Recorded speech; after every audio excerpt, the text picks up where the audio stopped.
மிக மிக மிக முக்கியமான ஒரு காலகட்டத்தில் நாம் இருக்கிறோம். நான் ஏன் இதை இவ்வளோ அழுத்தமாக சொல்கிறேன் அப்படின்னா,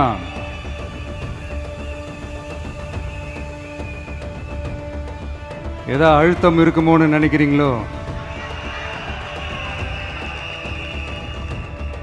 அழுத்தமா? நமக்கா?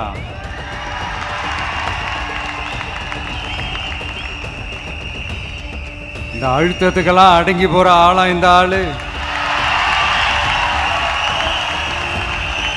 இந்த மூஞ்சா பார்த்தா அப்படியா தெரியுது உங்களுக்கு?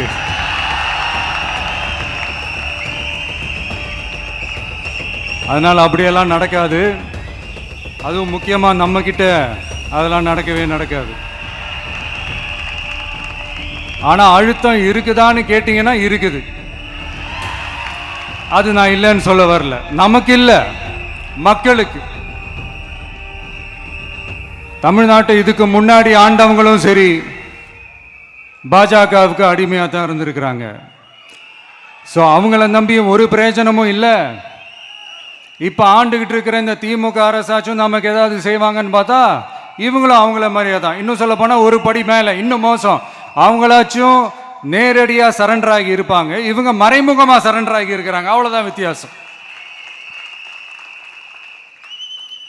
அதனால நீங்கள் பார்த்தீங்கன்னா அவங்களோட அந்த வேஷம் கலைஞ்சிடக்கூடாதுன்றதுக்காக இந்த கலராக கவர்ச்சிகரமான இந்த அறிவிப்புகள்லாம் வெளியிடுறாங்க. நோட்டீஸ் பண்ணியிருப்பீங்கன்னு நினைக்கிறேன்.